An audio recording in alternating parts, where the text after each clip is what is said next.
Bismillahirrahmanirrahim. Assalamualaikum warahmatullahi wabarakatuh. Alhamdulillahi rabbil alamin. Alhamdulillahilladzi qad akhraja nata'ijal fikri li arbabil hija. Asyhadu an la ilaha illallah wahdahu la syarikalah wa asyhadu anna sayyidana wa nabiyyana Muhammadan abduhu wa rasuluh la nabiyya ba'dah. Allahumma salli wa sallim ala sayyidina Muhammad wa ala alihi wa sahbihi ajma'in.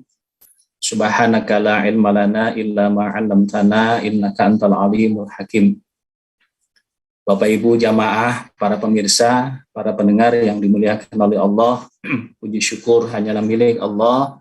Salawat serta salam semoga senantiasa Allah limpah curahkan pada junjungan kita Habibana wa Sayyidana Muhammadan sallallahu alaihi wasallam beserta keluarganya, para sahabatnya dan juga para pengikutnya, mudah-mudahan termasuk kita sekalian. Bapak Ibu yang baik, alhamdulillah kita bersyukur kepada Allah.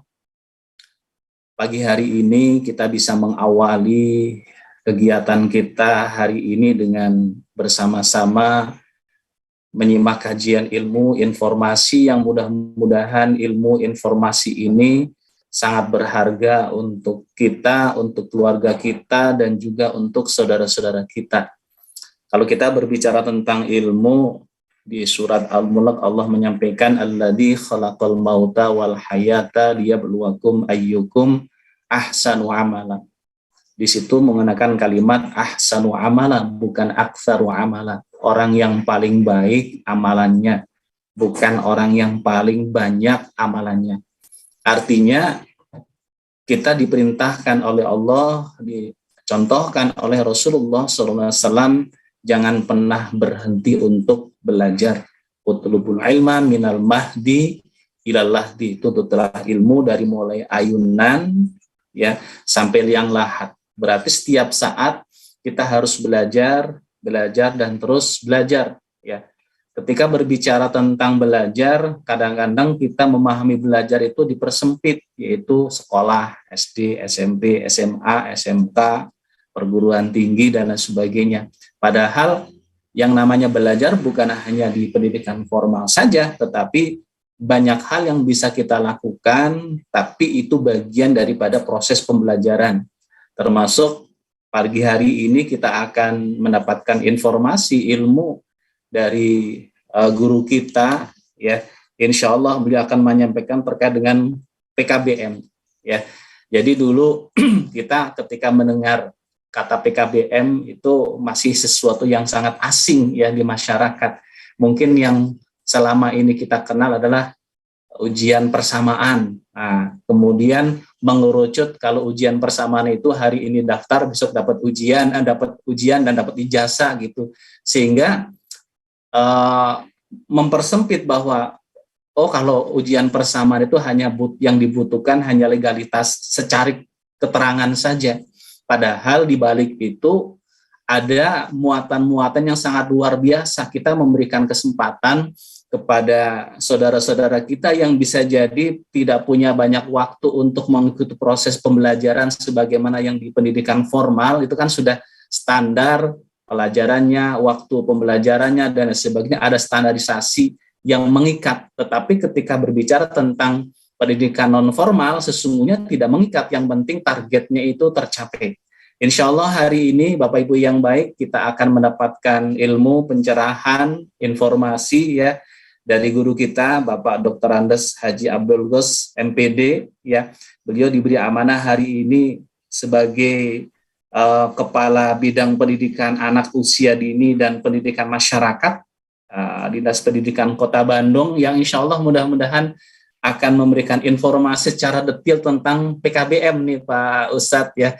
Jadi mudah-mudahan ketika mendapatkan informasi hari ini, nanti masyarakat ataupun saudara-saudara kita yang juga sebenarnya ingin belajar, tetapi karena selama ini dalam benaknya kalau berbicara belajar adalah pendidikan formal, harus duduk dari pagi sampai siang ataupun sampai sore, ternyata ada solusi, saya ingin belajar dan belajar saya itu legal. Kenapa? Nanti akan mendapatkan legalitas dan legalitas tersebut juga bisa digunakan untuk kepentingan berikutnya, apakah itu melanjutkan ke jenjang pendidikan berikutnya, ataupun kalaulah sebagai persyaratan untuk masuk satu instansi ataupun melamar pekerjaan, misalkan saja legalitas itu insya Allah sah, resmi, dan diakui oleh semua pihak, oleh pemerintah. Ya, kita coba sapa terlebih dahulu. Assalamualaikum warahmatullahi wabarakatuh, Pak Haji. Waalaikumsalam warahmatullahi wabarakatuh. Alhamdulillah, sehat Pak Haji. Alhamdulillah Pak Ustadz. Alhamdulillah, mohon maaf nih dari pertemuan kita kemarin ketika kita ada acara di Darut Tauhid ya. Kami sangat senang Darut Tauhid diberikan kesempatan untuk menjadi bagian terselenggaranya kegiatan di forum PKBM ya kemarin. Alhamdulillah. Tindak lanjutnya kami komitmen bagaimana caranya supaya masyarakat itu memahami secara utuh terkait dengan pendidikan non formal khususnya PKBM ini. Silakan Pak Haji, mangga silakan. Ya, terima kasih Pak Ustadz. Bismillahirrahmanirrahim. Assalamualaikum warahmatullahi wabarakatuh. Waalaikumsalam warahmatullahi wabarakatuh. Alhamdulillahilladzi arsala rasulahu bil huda wa dinil haq liyudhhirahu ala dini kulli wa kafa billahi syahida. Asyhadu an la ilaha illallah wahdahu la syarikalah wa asyhadu anna Muhammadan abduhu wa rasuluhu la nabiyya ba'dah. Allahumma shalli ala sayidina Muhammad wa ala alihi wa sahbihi wa man wa'ala. Rabbi shrah li sadri wa yassir li amri wa hlul 'uqdatam min lisani yafqahu qawli. Yang saya hormati, saya muliakan Ustadz Haji Fahrudin. Yang saya hormati, saya muliakan ibu bapak pemirsa yang menyimak kajian MQ pagi pada saat ini yang dimuliakan Allah Subhanahu wa taala. Terlebih dahulu kita sampaikan panjatkan puji dan syukur kepada Allah Subhanahu wa taala atas irodahnya, atas karunia-Nya pada pagi yang berbahagia ini kita bisa sharing, bisa bertatap wajah meskipun dalam konteks daring, namun demikian mudah-mudahan tidak menghilangkan inti daripada makna silaturahmi, terutama kita sama-sama sharing informasi sebagaimana yang sudah tadi diinformasikan oleh Pak Ustadz dalam prolognya, dalam pengantarnya. Memang Bapak Ibu sekalian, kalau kita memperhatikan kondisi pendidikan di tanah air kita, di negara kita yang sama-sama kita cintai, kita sudah lama mengenal bahwa pendidikan itu merupakan tanggung jawab bersama. Paling tidak, setidaknya ada 3 elemen pokok yang diberi tanggung jawab untuk menyelenggarakan pendidikan. Yang pertama pemerintah, yang kedua masyarakat, kemudian yang ketiga sudah barang tentu adalah elemen yang paling terpenting, yaitu adalah keluarga. Karena keluarga merupakan titik awal dari seseorang melangkah ke dunia yang lebih luas. Karena kita juga tahu bahwa dalam konteks pendidikan, mungkin kalau di dalam bahasa agama saya tidak sudah banyak dibahas oleh para guru-guru kita. Namun dalam konteks pendidikan kita mengenal bahwa keluarga, ayah bunda, orang tua kita merupakan guru pertama, guru utama, guru yang tak pernah tergantikan selamanya dalam konteks kita mengawali belajar bahkan sebelum kita lahir. Bapak Ibu sekalian yang dirahmati Allah Subhanahu wa taala, sesuai tema di pagi ini kita ada satu term, satu istilah atau satu hal yang memang kalau semakin sini ada semakin akrab, familiar di telinga kita, yaitu mengenai PKBM. PKBM itu adalah merupakan pusat kegiatan belajar masyarakat yang memang diselenggarakan secara penuh seutuhnya oleh komponen-komponen yang ada di masyarakat. Bisa diselenggarakan oleh pesantren, oleh komunitas, atau oleh paguyuban-paguyuban, perkumpulan-perkumpulan, organisasi-organisasi, atau bahkan perorangan yang memiliki empati, memiliki kepedulian untuk berkecimpung memajukan anak bangsa ini memenuhi persyaratan pendidikan atau meningkatkan derajat pendidikannya. Pusat kegiatan belajar masyarakat sebetulnya bukan hal yang baru, karena kalau kita merujuk pada perjuangan atau perkembangan proses pendidikan di negara kita, bahwa ternyata kalau kita melihat dari awal ketika Republik ini merdeka, pendidikan itu tidak dimulai dari pendidikan dasar atau bahkan tidak dimulai dari pendidikan anak usia dini, tapi dimulai dari pendidikan keaksaraan, dimulai dari pendidikan kesetaraan. Kita mengenal di awal Republik Merdeka ini masih banyak anak bangsa yang yang buta huruf, yang belum melek aksara Latin. Mungkin kalau huruf Arab banyak karena dipelajarkan oleh para ustadz-ustadz kita, oleh para lingkungannya, para guru-guru di kampung halamannya masing-masing. Namun untuk di awal kemerdekaan itu angka buta hurufnya tinggi, sehingga pemerintah mengawali pembangunan pendidikan itu dari pendidikan keaksaraan dan kesetaraan.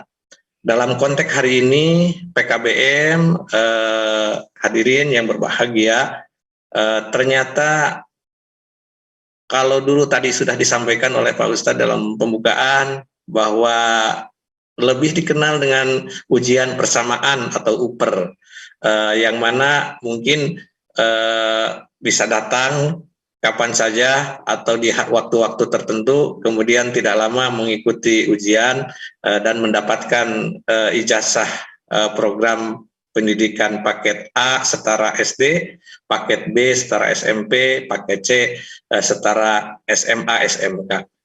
Namun nampaknya sekarang persepsi itu harus kita sebarluaskan, informasi itu sudah harus kita sebarluaskan. Jadi bukan persamaan tapi kesetaraan. Setara dalam hal apa?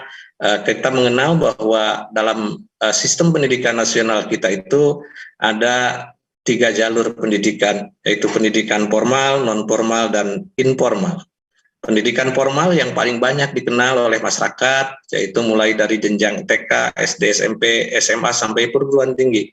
Pendidikan informal adalah pendidikan yang dilakukan di tengah-tengah keluarga sebagai langkah awal daripada proses pendidikan yang dilakukan oleh keluarga.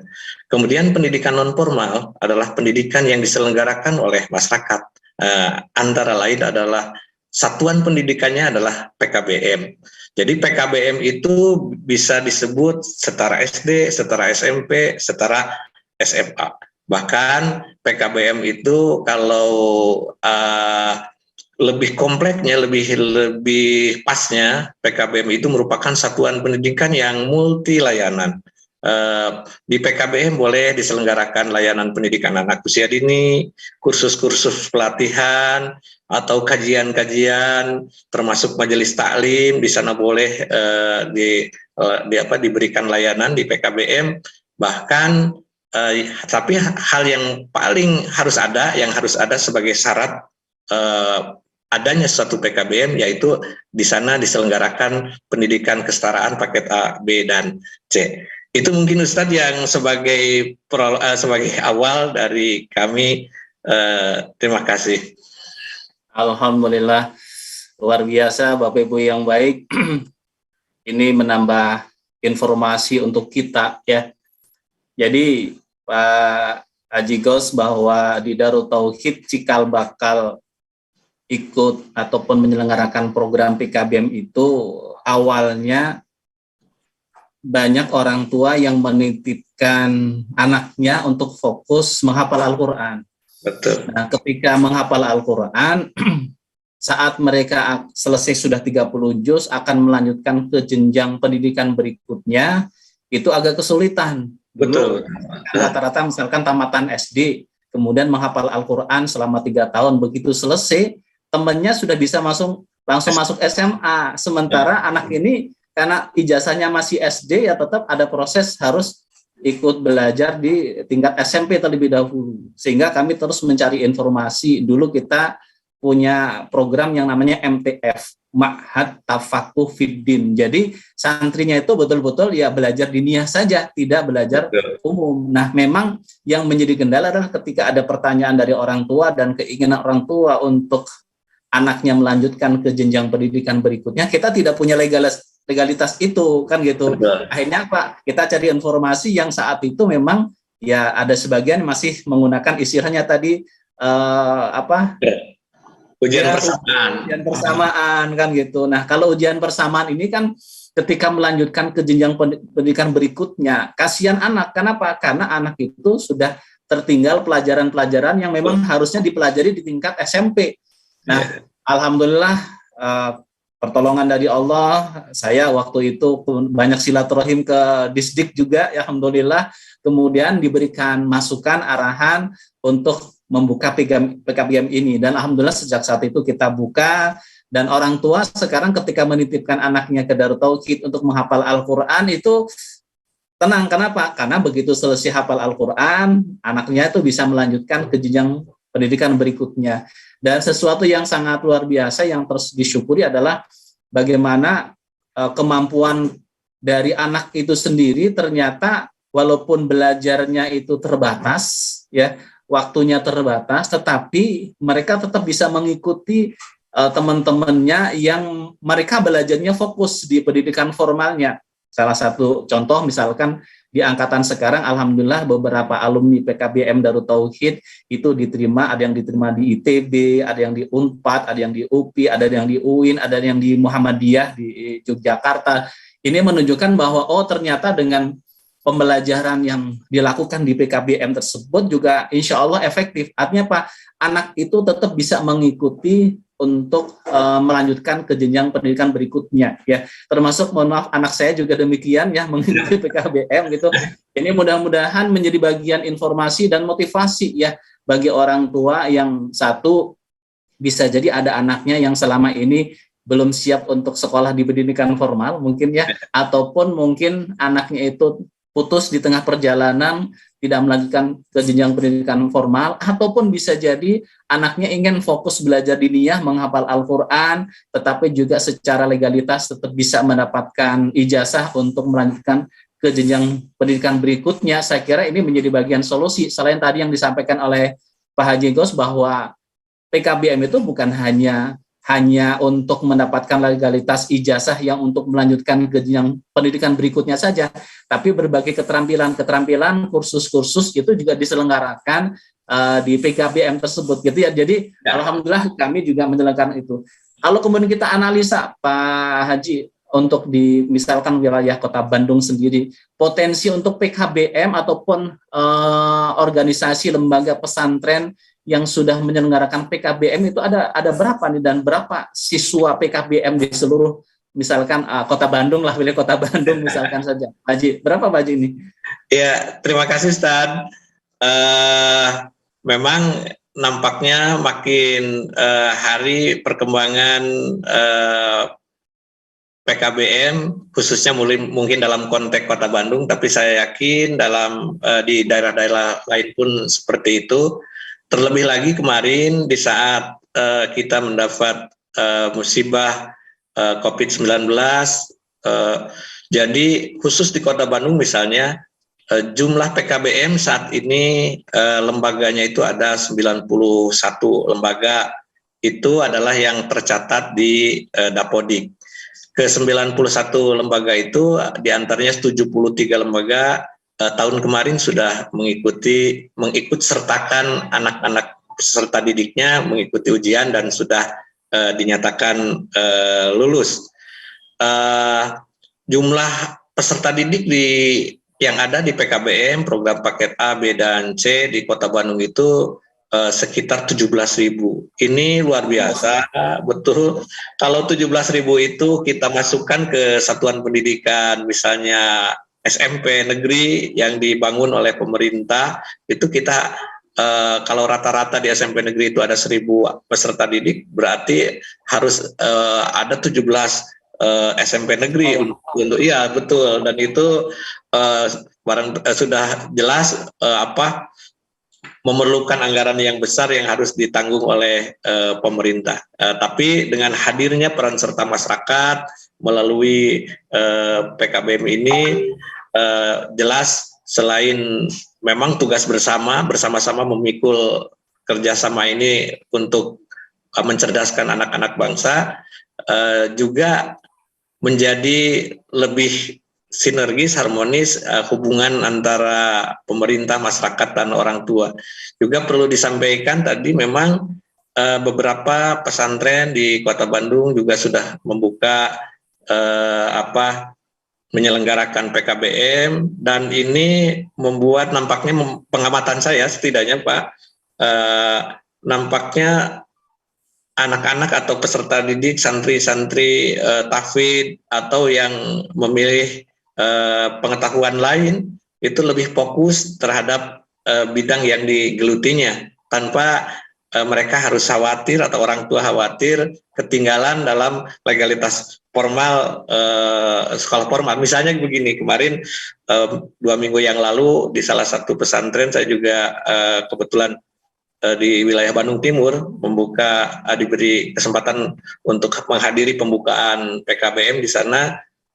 Saya sebutkan bahwa mengenai kompetensi para ustadz, para peserta didik sudah tidak kita ragukan lagi. Kecerdasan mereka sudah terbukti di dalam menghafal Quran itu dalam waktu yang luar biasa singkat, misalnya dapat menghafal dari Quran itu. Namun nantinya kan seiring dengan kompetensi yang dimiliki oleh para hafid tersebut, jelas ketika masuk di tengah masyarakat itu biasanya kan menjadi tokoh, menjadi panutan, kemudian tidak tertutup kemungkinan suatu saat didorong oleh masyarakat untuk menjadi pimpinan. Contoh kalau di kampung itu menjadi kepala desa atau menjadi anggota legislatif dan lain sebagainya. Dan ketika akan mendaftar secara formal pasti kan ditanya tentang legalitas, yaitu ijazah. Nah, ini menjadi solusi yang membawa harapan kepada peserta didik. Jadi mereka tidak perlu khawatir dengan kondisi itu dan bisa terus tekun di bidang yang digelutinya. Dan memang nampaknya sekarang perlu juga kami informasikan, kalau dulu ujian persamaan itu pendapat masyarakat, opini masyarakat itu seolah-olah menjadi kelas 2 atau kelas 3, itu di bawah derajatnya dari pendidikan formal, dan itu diperuntukkan untuk mereka yang artinya yang tersisih dari layanan pendidikan formal. Tapi saat ini nampaknya ini sudah menjadi choice, sudah menjadi pilihan. Buktinya sekarang itu 70% peserta didik yang ada di PKBM itu adalah usia sekolah. Artinya di paket A, kalau dulu paket A mungkin usianya 20 tahun, 25 tahun. Sekarang 70% di paket A itu usia 7-12 tahun. Demikian juga di SMP dan di SMA. Ini bisa kita simpulkan bahwa memang masyarakat, peserta didik sudah menjatuhkan pilihannya karena mereka memiliki cita-cita atau memiliki kajian yang lain yang dianggap oleh mereka lebih penting, namun ini pun dianggap harus ditempuh juga. Jadi itu mungkin Ustaz. Iya, luar biasa, benar Pak Haji Kos, bahwa sekarang trennya sudah berubah ya. Jadi dulu kalau berbicara tentang UP, ujian persamaan, ya yang sudah sepuh-sepuh, yang sudah tua-tua, karena memang butuh legalitas cepat, akhirnya kan masuk tanpa proses pendidikan terlebih dahulu, sehingga pasti outputnya akan berbeda. Tapi kalau sekarang subhanallah, ya khususnya di Darut Tauhid semuanya usia-usia seusia mereka belajar sekolah. Jadi di tingkat kita rata-rata kalau paket A tuh jarang ya, paling hanya beberapa orang saja. Tapi rata-rata paket B dan paket C. Di paket B dan paket C itu adalah memang anak-anak yang seusia mereka belajar di tingkat SMP dan tingkat SMA. Artinya memang betul-betul PKBM itu menjadi bagian solusi apa yang memang bagaimana supaya cita-cita mereka misalkan untuk belajar diniyah ataupun cita-cita mereka untuk menghafal Al-Quran tetap bisa terwujud, tetapi tidak mengesampingkan legalitas pendidikan formal. Karena apa? Karena memang disitulah kedepannya akan dibutuhkan. Bisa jadi hari ini tidak butuh, tetapi kedepannya akan dibutuhkan, terutama sekali mereka punya cita-cita untuk melanjutkan ke jenjang pendidikan berikutnya dan lain sebagainya. Itu pasti membutuhkan legalitas tersebut. Nah, ini mudah-mudahan sekali lagi Pak Haji ya, mudah-mudahan ini menjadi bagian karunia dari Allah, para pemirsa yang selama ini ya belum mendapatkan solusi bagaimana caranya supaya ketika anak-anak kita ingin fokus misalkan belajar bidang tertentu misalkan saja. Ada juga orang yang fokusnya ini kemarin misalkan atlet Pak Haji, jadi waktu belajar terbatas. Mereka ada yang fokus untuk berlatih dan lain sebagainya, tapi mereka juga membutuhkan legalitas ijazah tersebut. Akhirnya apa? Masuk ke PKBM juga kan begitu. Jadi bukan mereka tidak mampu sekolah di pendidikan formal, tidak, tetapi waktu mereka dihabiskan fokus untuk bahasanya mengejar cita-cita kan gitu, keinginan mereka sesuai dengan apa yang memang ingin mereka dapatkan. Ada yang memang untuk diniyahnya di pesantren. Alhamdulillah sudah banyak diskusi dengan teman-teman di pesantren yang lainnya. Mereka juga ingin mengembangkan nih, insya Allah kelihatannya Kota Bandung mobil khusus dan di negara kita nanti PKBM itu akan insya Allah akan berkembang pesat. Karena Pak, ini menjadi bagian solusi jawaban atas apa yang memang diharapkan oleh masyarakat, oleh jamaah ya, sehingga anak-anaknya tetap bisa belajar mendapatkan ilmu diniyahnya. Kemudian mereka yang punya cita-cita untuk mendapatkan keterampilan di bidang tertentu, mereka tetap bisa melaksanakan tanpa mengesampingkan legalitas ataupun belajar di materi di pendidikan formal yang insya Allah ini sangat bermanfaat bagi kita semuanya. Pak Haji, kita coba undang para jamaah yang barangkali ingin mendapatkan informasi ataupun ilmu terkait dengan program PKBM ini. Mudah-mudahan ini menjadi bagian karunia dari Allah. Ini ada yang tanya PKBM itu apa? Pusat Kegiatan Belajar Masyarakat. Jadi tadi Pak Haji di awal sudah menyampaikan PKBM adalah Pusat Kegiatan Belajar Masyarakat. Karena ini pusat kegiatan belajar masyarakat, sehingga materi yang dikaji di situ bukan hanya pelajaran-pelajaran yang sama dengan di pendidikan formal saja, tetapi keterampilan Pak Haji ya. Jadi ini kita kembangkan bersama. Jadi memang kalau di kami di Darut Tauhid hari ini lebih fokus ke setaraan ya. Jadi kita ke pendidikan PKBM yang pesertaan yang untuk yang keterampilan kita menjadi bagian PR kita ke depan. Insya Allah kemarin kita coba ada kursus bahasa Arab, bahasa Inggris, kemudian keterampilan yang lainnya juga kita garap di situ. Mudah-mudahan ini menjadi karunia dari Allah, pertolongan dari Allah, sehingga kita bisa menjadi bagian memajukan masyarakat bangsa khususnya di wilayah kita.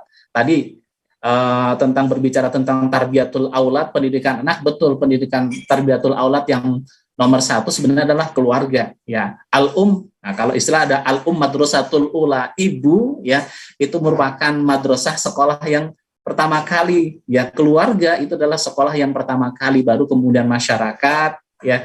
Dan masyarakat ini bagian yang memang bisa diselenggarakan adalah dengan program PKBM. Kita coba undang Kang Faruk, barangkali ada jamaah yang akan bertanya seputar tentang PKBM, ataupun ada Pak Rizaldi. Assalamualaikum Pak Rizaldi, sudah bergabung? Waalaikumsalam warahmatullahi wabarakatuh.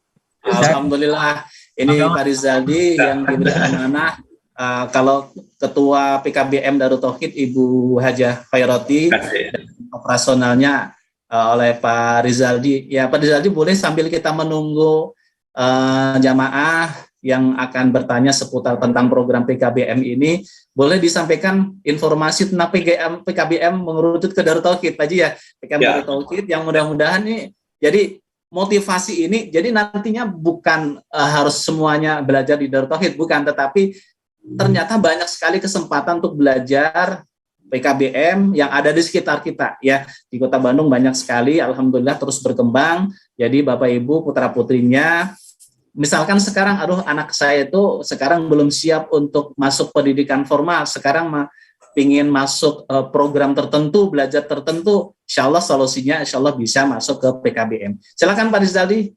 Baik, terima kasih Ustadz Fahruddin. Terima kasih juga Pak Gawas sudah bisa bergabung pada kesempatan kajian pagi hari ini. Izin menambahkan informasi Ustadz Fahruddin. Jadi awalnya mungkin saya perlu sampaikan Ustadz Fahruddin sangat menjiwai ya tentang PKBM karena beliau dulu ketua PKBM yang pertama Pak Gawas tahun 2019 ketika pertama kali didirikan, sebelum menjadi saat ini ketua pengurus Yayasan Darut Tauhid, beliau waktu itu adalah ketua, diamanahi oleh pengurus pada saat itu ya Ustadz ya, sebagai ketua PKBM Darut Tauhid. Jadi alhamdulillah tahun ini memasuki tahun keempat Ustadz, kita sudah akan pada akhir pekan ini membuka KBM tahun yang 2022-2023, berarti tahun keempat. Dan alhamdulillah jumlah warga belajar terus tumbuh berkembang dari start di tahun pertama 62, kemudian menjadi 120, tahun kemarin 170. Nah, tahun ini sampai hari ini sudah 194 ya. Gabungan dari yang lanjutan tahun lalu Pak Gawas. Ya. Sisa 101 orang dari 58 yang lulus, kemudian ada yang mutasi 10 orang begitu. Ada 11 dan alhamdulillah ada 94 warga belajar baru dari santri tahfidzul Quran di Baitul Quran. Dan ini masih belum berakhir Ustaz, angkanya akan terus tumbuh. Kami optimis tahun ini menembus angka 200 lebih barangkali, karena kita masih juga membuka pendaftaran bagi para masyarakat, orang tua, warga belajar yang memerlukan solusi pendidikan umum yang sebagaimana tadi dijelaskan di awal. Jadi mudah-mudahan dengan kajian ini semakin terbuka wawasan kita semua, karena memang betul nampaknya masih banyak yang belum memahami, mengetahui secara detail PKBM itu apa, tidak sekedar apa kepanjangannya ya, tapi juga masih juga bertanya seperti ini Pak Gawas, nanti kalau anak saya sudah lulus di paket A atau paket B itu bisa lanjut ke formal atau tidak? Nah ini kan hal yang sudah harusnya kita yakinkan bahwa karena multi entry dan multi exit ya Pak Gawas, bahkan lulusan Pak Fahruddin di tengah jalan pun kalau memang ada keputusan, ada situasi yang kemudian membuat orang tua atau warga belajar ingin mutasi ke formal, itu dimungkinkan. Boleh.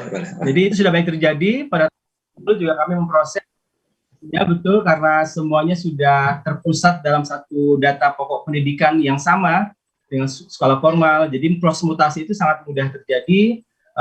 Dengan satu klik bahasanya gitu Pak Gawas ya, asal data mutasi dari PKBM ke sekolah formal di kelas tengah maupun sebaliknya. Ada yang sempat sekolah formal dulu kelas bawah, mungkin kelas 7 atau kelas 10 di tingkat SMA, kemudian tahun kedua karena mau masuk BQ Ustadz, mau menghafal Quran gitu ya, semangat menghafalnya tinggi, lalu kemudian masuk BQ, itu bisa diteruskan, dilanjutkan, tidak harus dari awal.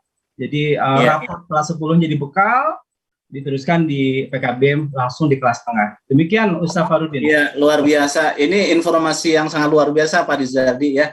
Jadi ini menunjukkan bahwa PKBM itu setara dengan pendidikan yang formal gitu ya. Jadi bukan bahasanya formalitas. Jadi ini kenapa harus terus disampaikan Pak Gus ya? Karena memang image dulu itu berbicara tentang persamaan, kan seperti itu hari ini masuk tadi tidak lama kemudian ujian dapat ijazah. Sekarang tidak bisa begitu. Jadi tetap harus belajar sehingga tadi menunjukkan bahwa kualitas PKBM, alumni PKBM itu insya Allah siap ya bersaing dengan yang sekolah di pendidikan formal. Sampai pemerintah mengeluarkan aturan kebijakan bahwa yang di pendidikan formal baru kelas 1 kemudian kelas 2-nya tidak dilanjutkan, maka bisa dilanjutkan ke PKBM. Ataupun sebaliknya ya, di PKBM pun demikian, tidak melanjutkan ke pendidikan formal, insya Allah juga bisa. Karena memang ya pelajaran yang disampaikan itu juga terstruktur, ada kurikulumnya dan sebagainya. Nah kemarin kita bahas tentang kurikulum apa kemarin?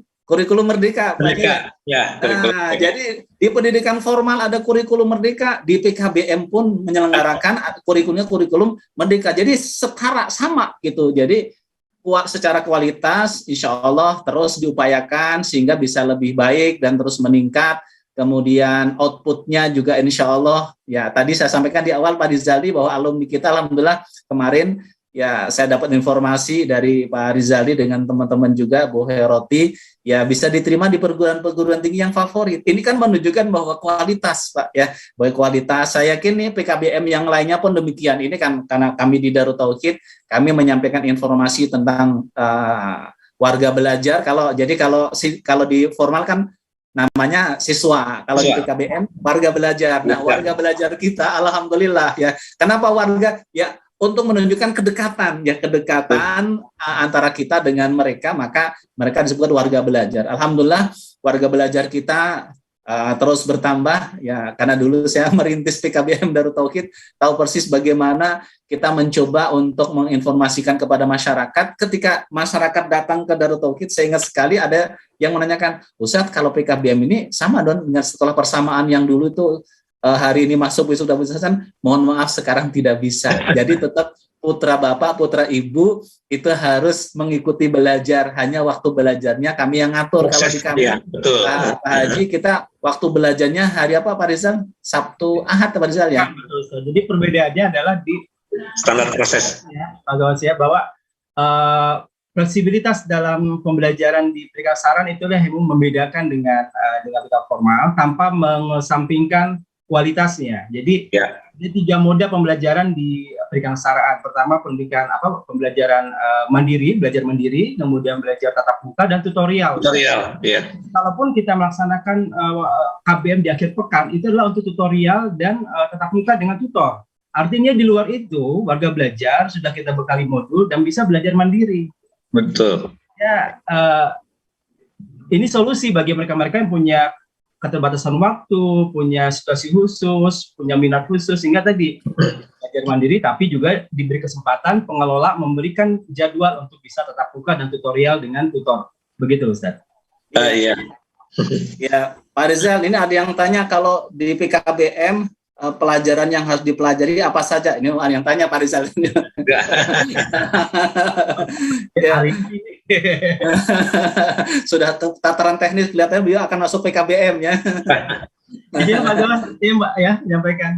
Ya hampir sama dengan formal Ustaz. Jadi ada 3 kelompok ada 2 kelompok mata pelajaran kalau pakai kurikulum 2013 ya Pak Gawas, saya di kurikulum masih belum begitu menguasai. Kelompok mapel umum dan mapel khusus. Jadi mapel umum itu sama saja dengan di formal, ada pendidikan agama, ada PKN, ada bahasa Indonesia, ada bahasa Inggris untuk paket B dan C, ada IPA IPS untuk A dan B. Lalu kalau untuk matematika juga ada. Lalu kalau jurusan nanti di paket C SMA, kalau IPS ada tambahan sejarah, ada geografi, ada ekonomi gitu, ada sosiologi. Kalau IPA ya ada biologi, ada kimia, ada fisika, jadi sama. Nah pembedanya adalah mapel khusus yang kelompok pemberdayaan dan keterampilan sebagaimana tadi dijelaskan oleh Pak Gawas di depan. Dan khusus untuk PKBM Darut Tauhid Ustaz, kami mengambil satu pola mengintegrasikan pendidikan hafalan Quran dan pendidikan kesetaraan, sehingga warga belajar ini yang memang notabene adalah berlatar belakang santri-santri tahfidz di berbagai lembaga, tidak hanya baca Quran Ustaz, ada juga yang dari luar itu punya nilai tambah hafalan Quran. Bagaimana dengan pendaftar jalur individual? Ya kami nanti memberikan kesempatan mereka untuk mengikuti program, baik di lembaganya masing-masing, di lembaga mitra-mitra ini, maupun di Beki. Jadi ada program-program non-mukim di Baitul Quran yang wajib diikuti oleh pendaftar dari jalur individual. Seperti itu secara umumnya, Ustaz. Iya. Mudah-mudahan ini bisa ditangkap nih oleh para pendengarnya. Luar biasa ya. Jadi optimis Allah. Bagaimana prinsip kita adalah membantu masyarakat untuk bisa meluangkan waktu untuk belajar. Intinya begitu. Kalau tidak memungkinkan belajar di pendidikan formal karena memang di sana waktu belajar sudah ditetapkan ya, maka ada solusi sesungguhnya kan itu. Jadi jangan sampai kemudian tidak belajar karena tidak bisa mengikuti proses kegiatan belajar di pendidikan formal. Ada solusinya, yaitu PKBM kan begitu. Insya Allah tadi pelajarannya sama ya dengan pendidikan formal. Hanya pengaturan tadi satu masalah waktu, kemudian proses pembelajarannya dan sebagainya itu diatur. Karena apa? Memang tadi segmennya adalah orang-orang yang memang waktunya tidak seleluasa untuk orang-orang yang bisa belajar di pendidikan formal, sehingga waktunya diatur. Tapi saya kan bisa. Bagaimana? Ya sudah, kalau begitu di luar belajar di PKBM silakan digunakan untuk yang lainnya, misalkan untuk menghafal Al-Quran, belajar diniyah, ataupun mengembangkan prestasi keterampilan yang lainnya, ya sebagai bagian target pembelajaran yang bersangkutan. Alhamdulillah, terima kasih nih Pak Haji. Ada yang ingin ditambahkan lagi terkait program PKBM ini? Betul, atur nuhun. Khusus untuk Kota Bandung kita sudah regulasinya sudah diperkuat. Kita sudah memiliki peraturan wali Kota Bandung nomor 031 tahun 2019 tentang tata cara pengujian, pindah jalur pendidikan, dan pengakuan hasil belajar. Artinya pindah jalur pendidikan itu tadi sama Pak Rizaldi sudah dijelaskan, bisa saja dari formal pindah ke non formal, dan itu dulu sudah biasa. Biasanya orang non formal menerima dari formal, tapi dulu yang agak kesulitan ketika anak-anak peserta didik warga belajar dari non formal pindah ke formal. Nah, dengan adanya regulasi peraturan wali kota di Kota Bandung sekarang sudah biasa, teman-teman di formal juga sudah welcome, sudah memahami, dan secara aturan itu sudah ada payungnya. Jadi bagi masyarakat kan kadang-kadang peserta didik anak-anak berubah pikiran, mungkin berubah orientasi, dan tidak tertutup kemungkinan di tengah jalan mereka pindah dari formal ke non formal atau sebaliknya, dan untuk itu payung hukumnya sudah jelas. Juga yang kedua tentang pengakuan hasil belajar. Betul, ketika misalnya pelajaran agama itu nampaknya untuk santri-santri hafid untuk di diniyah itu nampaknya tidak perlu lagi diajarkan di PKBM karena kesehariannya mereka sudah belajar itu. Paling tinggal menyesuaikan dengan kisi-kisi atau ramu-ramu yang ada di nanti misalnya di pelaksanaan ujian gitu. Karena itu adalah pengakuan hasil belajar yang memang untuk hal itu pun sudah dipayungi oleh peraturan untuk di Kota Bandung. Iya, alhamdulillah. Jadi semakin terbuka wawasan kita lagi ya. Luar biasa. Mudah-mudahan ini jadi jalan pertolongan dari Allah, sehingga ya ini menjadi bagian solusi untuk keluarga kita, anak-anak kita yang mereka ingin belajar ataupun mengembangkan prestasinya di bidang yang lainnya, tetapi secara legalitas mereka ingin mendapatkan legalitas pendidikan yang bisa digunakan untuk melanjutkan ke jenjang pendidikan berikutnya. Kang Farouk, silakan, barangkali di sisa waktu ada yang ingin ditanyakan dari jamaah, dari Zoom ataupun dari IG ataupun yang lainnya. Silakan Kang Farouk. Siap Ustaz. Sambil menunggu Ustaz ya. Pak Rizaldi sambil menunggu jamaah yang akan bertanya. Sudah ada? Ustaz, ada pertanyaan. Apakah homeschooling termasuk PKBM? Ya, silakan Pak Haji. Homeschooling apakah masuk dalam PKBM ataupun tidak? Ya. Terima kasih, betul sekali, ini pertanyaan yang luar biasa hebat. Jadi homeschooling itu bahasa awalnya adalah sekolah rumah. Sekolah rumah itu adalah pendidikan yang diselenggarakan oleh keluarga. Jadi kalau jalurnya itu adalah jalur pendidikan informal, homeschooling. Nah, homeschooling atau sekolah rumah, karena rumah itu bukan satuan pendidikan, biasanya para pelaku homeschooling mereka berkelompok. Kalau sampai 10 keluarga itu dinamakan homeschooling atau sekolah rumah majemuk. Dan itu pun bukan berupa satuan pendidikan. Ketika para pelaku homeschooling atau sekolah rumah ini membesar, cakupannya meluas, biasanya menghimpun mereka menjadi komunitas homeschooling. Dan komunitas homeschooling ini karena untuk saat ini belum diakui, belum ada regulasinya sebagai satuan pendidikan. Sementara yang bisa mengakses Dapodik, data pokok pendidikan di Kementerian Pendidikan itu adalah satuan pendidikan. Satuan pendidikan yang ada itu adalah PKBM. Maka teman-teman di Kota Bandung biasanya para pelaku homeschooling itu bergabung dalam komunitas, kemudian didaftarkanlah nomenklaturnya di kementerian, di Dapodiknya itu adalah PKBM. Contoh misalnya mohon maaf, ada beberapa homeschooling di Kota Bandung yang memang malah dirangkaikan penyebutannya PKBM _homeschooling pewaris bangsa dan lain sebagainya itu. Ini sebagai salah contoh. Itu jadi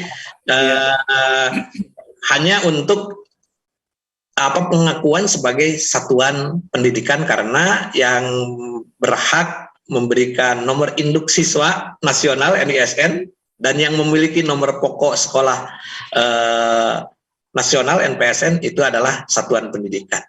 Terima kasih. Alhamdulillah. Baik, kita lanjutkan. Ini sudah banyak pertanyaan yang masuk, Pak Haji. Luar biasa antusias masyarakat ya. Ini pertanyaannya mungkin tadi di awal beliau tidak menyimak. Pak Haji, kalau lulusan dari PKBM setingkat SMA ataupun paket C, apakah bisa melanjutkan ke jenjang pendidikan berikutnya ataupun perguruan tinggi, bisa ataupun tidak? Tadi di awal sudah disampaikan, Ustaz ya. Insya Allah ini menguatkan kembali, karena bisa jadi beliau tadi menyimaknya di tengah sehingga pas informasi itu tidak mendapatkan informasi ini. Insya Allah bisa, Bapak Ibu yang baik. Jadi lulusan dari PKBM paket C itu bisa digunakan untuk melanjutkan jenjang pendidikan berikutnya. Tadi di awal saya sampaikan, alhamdulillah PKBM Darut Tauhid alumninya bisa diterima di beberapa perguruan tinggi negeri ya, dan juga swasta, alhamdulillah. Ini karunia dari Allah. Kemudian yang kedua nih Pak Haji Gus, kami ingin mendirikan PKBM, bagaimana dan apa langkah yang harus kami lakukan untuk pendirian PKBM ini? Untuk pendirian PKBM memang itu didirikan oleh kelompok masyarakat. Itu biasanya diawali dengan adanya akta pendirian yayasan yang akan mengelola PKBM tersebut. Tidak mutlak yayasan, bisa juga berbentuk CP dan lain sebagainya. Kemudian bisa mengakses langsung, silakan berkonsultasi di Dinas Pendidikan, di Seksi Kemitraan dan Kelembagaan bidang Paudikmas. Nanti ada pendampingan dari Dinas Pendidikan. Kita di wilayah memiliki Bapak Ibu penilik, bisa kita tugaskan untuk mendampingi masyarakat yang memerlukan layanan tersebut, dan proses perizinannya karena di Kota Bandung sudah satu pintu, satu atap, nanti akan keluar dari Dinas Perizinan Pemerintah Kota Bandung. Alhamdulillah, luar biasa. Pertanyaan berikutnya nih Pak Haji dan Pak Rizal nih juga nih, bisa nggak kami di luar Kota Bandung, ini ada 3 orang pertanyaan sama ya, bukan janjian kelihatannya, tapi melalui IG ya, pertanyaan sama. Kami ingin mengikuti PKBM Darut Tauhid, tetapi kami tinggalnya di luar Kota Bandung. Apakah kami bisa ikut program PKBM Darut Tauhid sementara kami tidak di Kota Bandung? Bahkan yang satu kami di luar kota. Bisa nggak melalui online dan sebagainya? Memungkinkan tidak Pak Haji atau Pak Rizali? Enggak, silakan. Mungkin dari tataran kebijakan dulu, sementara ini memang kita ada beberapa peserta didik juga di beberapa PKBM, bahkan tidak di luar kota, di luar pulau, bahkan ada yang di luar negeri. Dan itu proses pembelajarannya diserahkan sepenuhnya kepada PKBM yang bersangkutan. Nanti ada kesepakatan antara peserta didik, antara warga belajar, orang tua dengan PKBM yang bersangkutan. Gitu Pak. Jadi prinsipnya alhamdulillah. Prinsipnya bisa ya. Ini yang tanya Pak Rizaldi ya. Jadi beliau ingin ikut program PKB-nya Darut Tauhid, tapi posisi beliau ini ada yang di Jawa, ada yang di Jawa, ada yang di luar Jawa dan lain sebagainya. Tapi secara aturan diperbolehkan ya. Karena atau mungkin sekali kalau ada waktu bisa berkunjung ke PKBM-nya untuk sekedar tatap muka langsung, bisa. Itu kan tergantung pada kebijakan yang ada dan kesempatan yang ada gitu. Jadi Pak Nurdin, kelebihan dari PKBM sebagai satuan pendidikan ya Pak Gaus ya, jadi dimungkinkan melaksanakan pembelajaran jarak jauh, dan tren ini semakin menguat ketika pandemi kemarin. Pandemi COVID ya. Jadi gitu. Secara faktual, alhamdulillah Ustaz Farudin, kita juga punya mitra rumah tauhid di Bekasi, kemudian rumah tauhid di Cimahi yang dekat ya, dan Bandung Barat. Jadi juga para santri penghafal Quran dari DT Peduli yang ada di luar pulau Pak Gawas, ada yang di Lubuk Linggau, Sumatera Selatan, ada yang di Medan. Itu alhamdulillah proses belajarnya berjalan secara online dan lancar. Alhamdulillah. Jadi luar biasa cita-cita kami Pak Gos ya. Jadi kita punya cabang DT Peduli khususnya sebagai pelaksana program di lapangan, ada 32 cabang. Harapannya dari 32 cabang tersebut kita ada PKP di sana. Jadi nanti misalkan di Lampung, belajarnya di Lampung. Nanti pada saat ujian ataupun saat tertentu baru ke Bandung. Jadi sentralnya ada di Bandung, pusatnya ada di Bandung. Tapi untuk pembelajaran yang sudah dijadwalkan oleh kita itu di daerahnya masing-masing. Mudah-mudahan ini juga menjadi bagian solusi. Jadi tidak harus datang ke Bandung setiap Sabtu Ahad, kan secara biaya kan kosnya tinggi. Tapi ketika kita sudah membuat sistem dan secara legalitas aturan itu diperbolehkan, insya Allah ini akan memudahkan semua pihak. Alhamdulillah sudah jam 6 tepat. Mohon Pak Agus bisa menyampaikan informasi terakhir ya, ataupun sebagai statement, silakan Pak. Terima kasih Pak Ustadz kepada para Bapak Ibu yang berbahagia. PKBM merupakan salah satu solusi yang bisa ditempuh ketika putra-putri kita memiliki kecenderungan atau memiliki minat khusus dan juga memiliki karakter-karakter tertentu yang memang dimungkinkan misalnya kurang nyaman di sekolah formal, dan secara regulasi itu dibenarkan. Dan prinsipnya jangan sampai ada satu anak bangsa yang memiliki minat atau keinginan untuk mengikuti pembelajaran itu tidak terlayani. Jadi pemerintah menyambut baik apa yang digagas dan dilaksanakan oleh masyarakat, dan sudah barang tentu kita senantiasa mengingatkan untuk senantiasa mentaati rambu-rambu yang dicanangkan, yang digulirkan oleh pemerintah. Dan untuk itu sekaligus menjawab keraguan dari masyarakat bahwa kita senantiasa mengingatkan para penyelenggara PKBM untuk senantiasa patuh terhadap regulasi sehingga nanti tidak menimbulkan permasalahan atau malpraktek pendidikan dan lain sebagainya. Terima kasih Pak. Alhamdulillah terima kasih Pak Haji Gos sudah meluangkan waktu untuk pagi hari ini sharing ilmu, informasi. Mudah-mudahan ini menjadi jalan pertolongan dari Allah sehingga anak-anak kita, adik-adik kita bisa belajar ya, bisa belajar dengan baik, bisa mengembangkan potensinya masing-masing, tetap tidak melupakan bagaimana supaya mereka mendapatkan legalitas untuk melanjutkan ke jenjang pendidikan berikutnya. Alhamdulillah terima kasih bagi Bapak Ibu yang akan mendapatkan informasi khususnya terkait dengan PKBM Darut Tauhid.